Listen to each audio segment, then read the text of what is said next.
Hello and welcome to Monday's Granada Reports. Yeah, brand new week. Here's what's on the programme this evening. Child killer Lucy Letby renews her bid to appeal her convictions.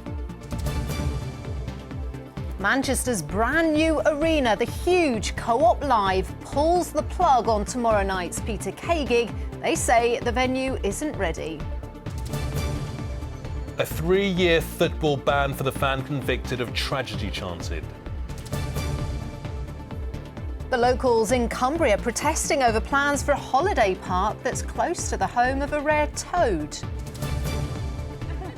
All the reaction to those dramatic FA Cup semi-final games at the weekend, with another all-Manchester final at Wembley on the cards. And in the weather, as we totter into the new week, it's all looking rather mixed. Some dry weather on the cards, but also some dramatic wet weather. The details coming up.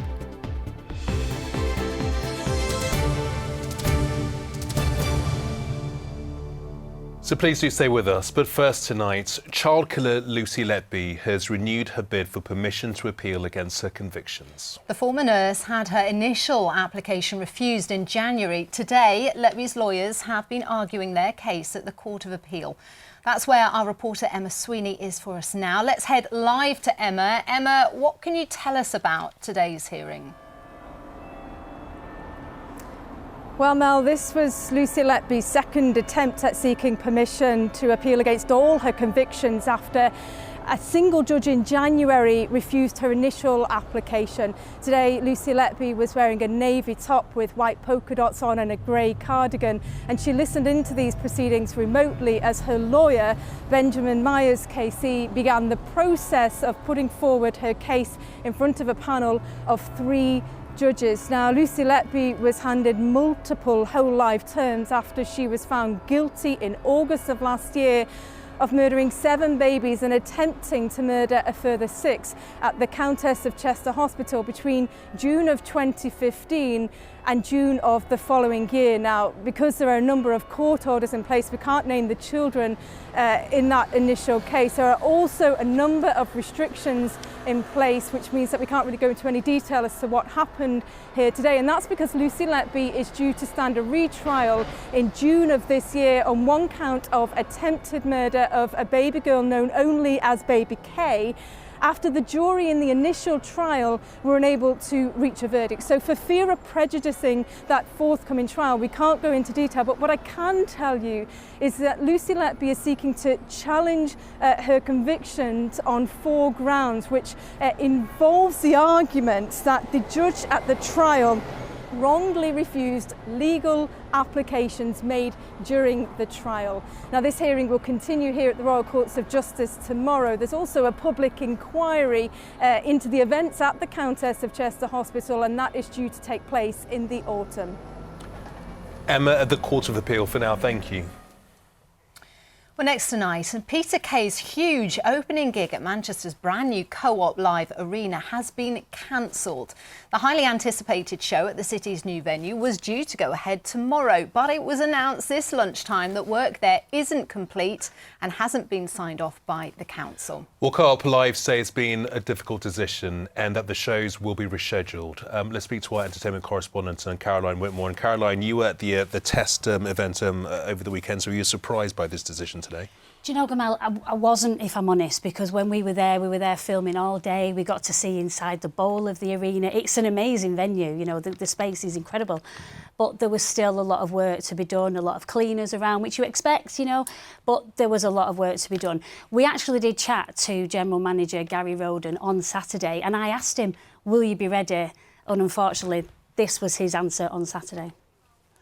The question is, are you ready for the opening night on Tuesday? Yeah, we will be ready. We're in the testing phase now, so there's lots to test. You know, we've got over 1,000 staff coming in. You can see around us now that there's cleaners everywhere, putting the last finishing touches. But a building of this scale needs a lot of testing. But yeah, come Tuesday, we'll be ready. Oh, so I feel for them because they've had a deadline, they've not quite made it, there's a few teething problems. I spoke to a spokesperson today and they were saying they just want the safety of the people to be their utmost, you know, priority. But there was a preview event on Saturday with Rick Astley, so that was a test for the opening night, supposedly tomorrow with Peter Kay. And this is what Rick sounded like on Saturday.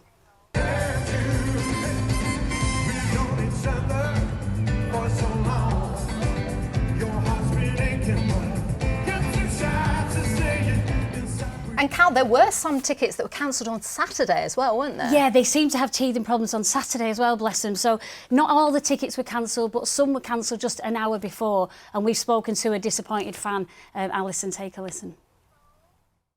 To give somebody 50 minutes notice to say your ticket's been cancelled, I think that's totally unreasonable. In my opinion, they must have known on the Friday. They should not have released more tickets on Friday. But people, I believe, that had travelled and booked hotels. So, no, they must have known before 5:10 on Saturday that they couldn't open to 11,000 people. Oh, there'll be so many people sharing Alison's disappointment. So what's the arena had to say? So they've said, we did ask if they wanted to come in, but they've sent a statement. They've said, rescheduling gives us the extra time we need to continue testing thoroughly. We are very sorry for the inconvenience that this change will undoubtedly cause for some. We are thrilled to welcome Peter Kay as our grand opening act just a few days later than planned. People will have booked hotels, they'll have got it all planned. And we have had a statement from Peter Kay as well. Obviously, he's gutted about this just as much as anybody else. It's out of his control. He's actually said, and again, he's been a bit light with it. We know what Peter's like. Fortunately, we've been able to reschedule the shows to next week. I'll have to miss my bums and tums class, but hopefully I'll see you then. So he's trying to make light of it, isn't he? Obviously, he's just as gutted. And we know Peter watches as well. So I know it's out of his hands, isn't it? You know. Yeah, thank you, Cal. We'll keep on top of this story, but thanks a lot.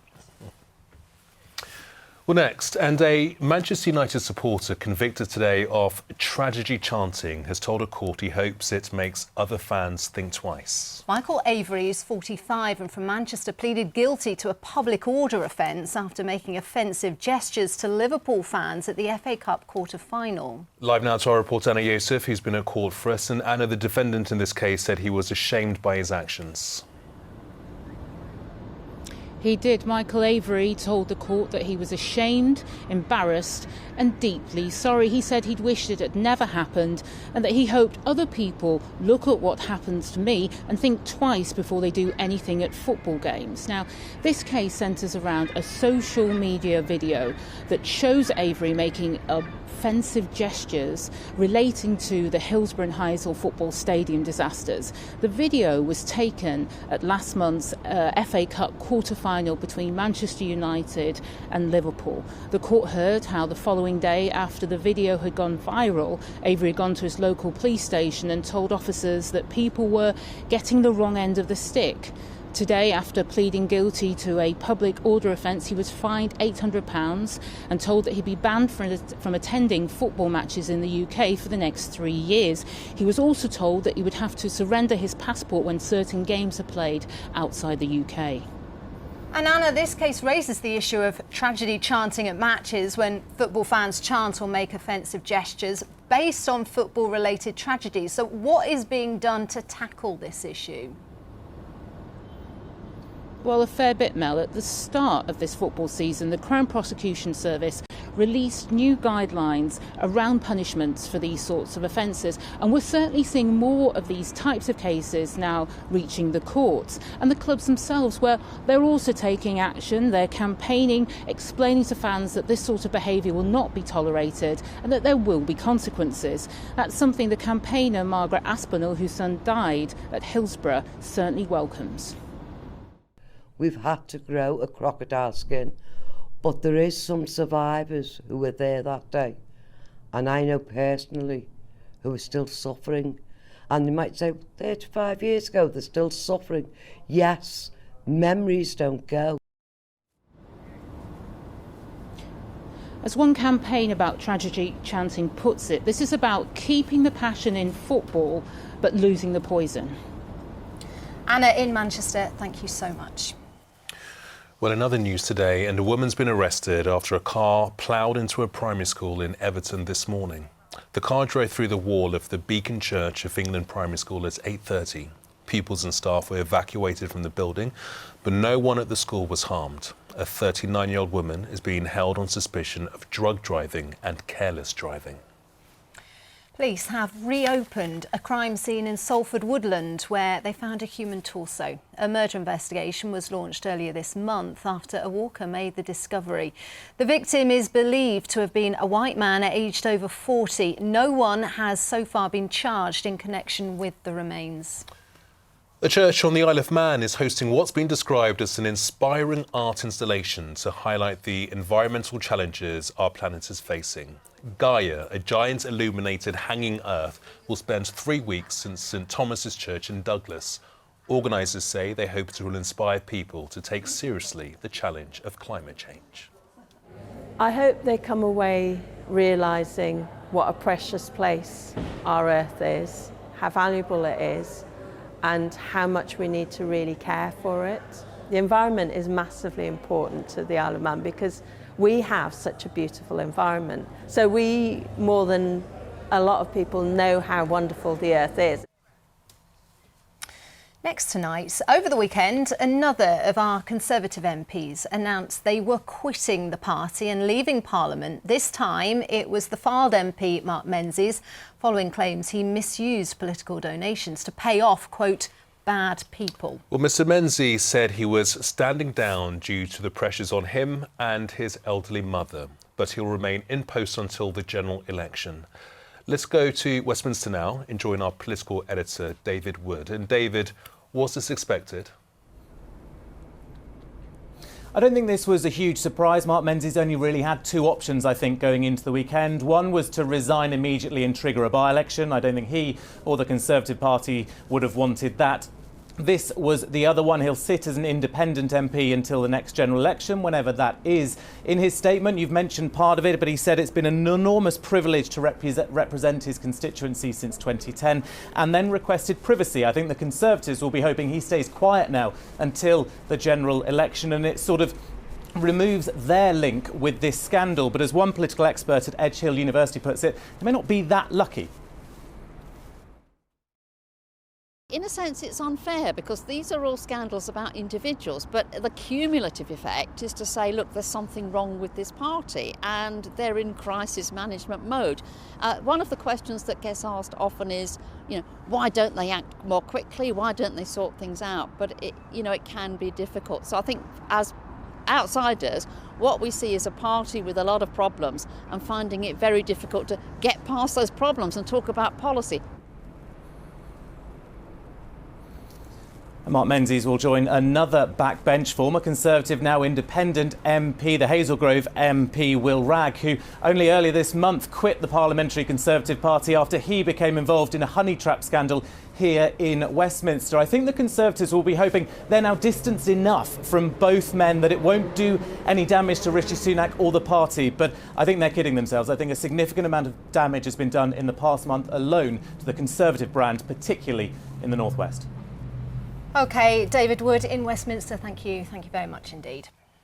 OK, just 12 months since City and United win the FA Cup final, and they're going to do battle at Wembley once again after another dramatic weekend. And in the weather, dry, cool and cloudy for much of the rest of the working week, but a change expected at weekend. All the details coming up. And here's Mary with the ITV News coming up shortly. Coming up on the ITV Evening News, will the first Rwanda flights take off in 3 months' time? Rishi Sunak says planes are booked and nothing will stop them. An historic day in the US as the criminal trial of former President Donald Trump hears opening statements. P&O Ferries agrees to change its work practices after pressure mounts following an ITV News investigation. And the runner from Bradford, whose impressive London Marathon record secured him a place in the Paris Olympics. Would you join me for those stories and more at 6:30? Well, next tonight, rare natterjack toads are quite particular when it comes to where they breed in this country, but many have settled on Ron Head near Barrow. It seems the local beauty spot provides all the right conditions for them to thrive. So, plans for a holiday park close by are worrying locals. They've been reassured the park will be sensitive to the environment, but campaigners have been protesting against it and have also started a petition urging the council to reject the plans, as Tim Scott now reports. 5 miles up the road from Barrow in Furness and you're in a different world. Ronhead has sand dunes, a beach with views, a nature reserve and provides an invaluable habitat for rare plants and wildlife. We have the natterjack toad. So here we have about between 18 and 25% of the whole of the UK population, designated as an important plant area, so for its botanical richness and the rare habitats that you see out here today. But now local people have joined together to protest after plans for a holiday park next to Ronhead were submitted to the council. Developer the ILM Group wants to build over 230 lodges on the site. Those against the plans claim it'll be catastrophic for the area. Thousands of extra guests coming down onto this beach would trample the dunes and all the delicate habitat for the toads, but also for lots of other endangered species and plants. At present, around 80,000 people a year visit Ronhead, but if the development schedule just over there goes ahead, that figure, it's estimated, will increase to around 270,000, and that, protesters say, will have a catastrophic effect on the local wildlife and flora here. Lorraine Wall is from landscape charity Friends of the Lake District, who've lodged objections to the plans. The increased footfall, the trampling of these sensitive dune habitats. Yeah, of course, people want to enjoy this wonderful area and we wouldn't want to stop that happening. But as with any sensitive habitat, it's very much about finding a balance, and this will just tip that balance far too far in the wrong direction. The ILM Group, who've already scaled their plans back by nearly half, told us they dispute the estimated increase in visitor numbers if the development goes ahead. They also said, "We have been in constructive dialogue with Natural England to ensure that the revised plans are sustainable and sensitive to the local environment. The resort will be managed under specific environmental standards, with measures in place to ensure that staff, suppliers and visitors to the resort respect their surroundings." Protesters, though, have 8,000 signatures on their petition to stop the holiday park from being built. A final decision by Cumbria Council is expected in a few months' time. Tim Scott, ITV News, Ronhead. Yeah, it's become quite the row. We will keep you up to date with how that develops. On to sport now, though, and after waiting 150 years for the first All-Manchester FA Cup final, we now have an immediate repeat, Chris. It's incredible, isn't it? I remember it last year. Gamal, you were there presenting our special coverage the day before. This was meant to be a once-in-a-lifetime event. And here it is again, just 12 months after Manchester City beat United in that FA Cup final. They will do battle at Wembley again after another dramatic weekend. United were cruising into the final, 3-0 up against Championship side Coventry City. They somehow found a way to concede 3 times in the last 20 minutes to take the game into extra time. They then looked to have lost with the last kick of the game. But as Coventry celebrated, the goal was ruled out for offside, taking the match to penalties. Casemiro then missed United's opening spot kick, but United held their nerve to win the shootout 4-2 and set up a Manchester derby in the final. Not quite the same craziness for City, but they did leave it late to beat Chelsea in their semi. Bernardo Silva, who missed a penalty in the Champions League defeat in midweek, this time the hero of a 1-0 win. His manager, though, not happy City were made to play in the Saturday semi after the rigours of facing Real Madrid. I don't understand how we survived today. I don't understand. People cannot imagine how punching our face, to be out for the Champions League in the way we are out. Why don't give us one more day for the help to the players to arrive on Sunday? Because Coventry, Chelsea and Man United, they don't play in Champions League, they don't play Europa League, they don't play in the midweek. When I came to this club, I told them I want to bring them trophies. We have an opportunity to win a next trophy. But we are now in 3 finals in 2 years. We had a lot of setback this season. The injuries, they play a big part of it. Hopefully we can return some players for the final. If we then go with a squad who believes in the chances, we have a chance to win another trophy. It was quite a weekend, wasn't it, in the FA Cup? And with City in cup action, it gave Liverpool the chance, of course, to climb above them in the Premier League title race. We have to try to win as many games as somehow possible, to gain as many points as somehow possible. It is an intense season for all of us. Everybody needs luck in moments. Each of the three teams need that. So it will be an interesting race, and I'm happy that we are in. So that part I enjoy. Now, Ian Everts Bolton still have an outside chance of automatic promotion to the Championship after beating Port Vale 2-0. They need a win on the final day and for Derby to slip up if they are to go up. Otherwise, it's the playoffs, and Blackpool could still sneak into those two after their 3-2 win over Barnsley left them 1 point outside the top 6. Wigan Athletic beat the League One champions Portsmouth 2-1 away from home. But Fleetwood's 1-0 win at Leyton Orient wasn't enough to avoid relegation to League Two, where Salford ended a run of 4 straight defeats, beating Newport County 1-0. Tranmere beat Wimbledon 3-2 in their final home game of the season. But the real party was at Edgeley Park, where Stockport beat Accrington 4-2 on the day the League Two champions were presented with their trophy. Their second promotion in 3 years will be marked with a homecoming parade this Sunday afternoon. Manchester City have moved top of the Women's Super League with just 3 games left.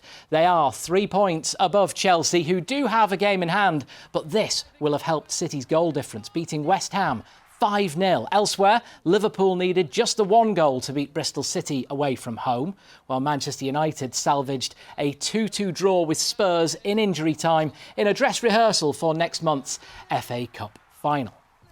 But what about those FA Cup semi-finals? Absolutely fantastic. What a dramatic weekend of sport. Yeah, my other half was watching that and he was sort of, But Chris, I have to ask you, what about Sir Jim Ratcliffe? Oh, yes, yeah, the co-owner of Manchester United, of course. What a day he had. 71 years old. He ran the London Marathon in the morning. Amazing time, 4 hours 30. And then he was at Wembley for the semi-final. Just an hour after finishing across the line in the London Marathon. What a guy, that's incredible. Do you know what? It says a lot about the psyche of the man, doesn't it? And probably why he's so successful, that he can kind of do those two things. Absolutely. Well, that's what Manchester United are hoping for, aren't they? They're hoping that he's really switched on and can really turn things around there at Old Trafford. They're talking about building a new home, maybe some regeneration there. He's got lots of ideas. He's very keen. So that's what Manchester United fans are looking for. And when you do wear this tracksuit in the studio later on in the week, can you please wear a medallion with it as well? And the tracksuit's got to be from the 1980s, Chris. You think proper 1970s, 1980s sort of look? Do you think it'll go? Do you think it'll go? Absolutely. Next time I'm in, I promise you. I'm looking forward to seeing that, Chris. Thank you very much. Well, I think most of us had glorious weather over the weekend. Today was a bit more disappointing, wasn't it? Let's see what the next few days have in store. Here's Emma. Have you burnt tea again? I'm scraping the cooled oil into the bin, not the sink. Can we eat outside? It's nice. United Utilities sponsors ITV Granada weather.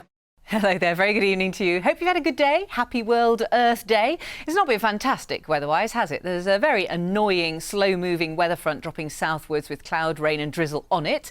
But once it clears tonight, lots of dry weather around for the next couple of days. Very unsettled at weekend, though, especially on Sunday. Nasty old weather system, which looks like it's got our name on it. It looks like this low-pressure system's going to wind itself up and become very deep. And so we'll keep an eye on that one for you. But Saturday, not too bad. Very cool, though, throughout the working week. And I'll show you why. So this is the setup at the moment, a stubborn area of high pressure influencing many parts of the UK, lows either side of it. So you can see the way it steers the wind and the air around it. It's the shape of the Greek letter omega. Now this high starts to pull away to the west over the next 24 hours and then it creates a bit of a west-east split across the UK. We find ourselves in the clearer weather, the better weather out to the west of the Pennines. Anyway, back to the here and now, and over the next few hours you can see the last of that system clears away to the south, so skies open up behind it after midnight. Maybe a touch of frost forming out in the countryside. Generally temperatures above freezing, but always a chill in the air.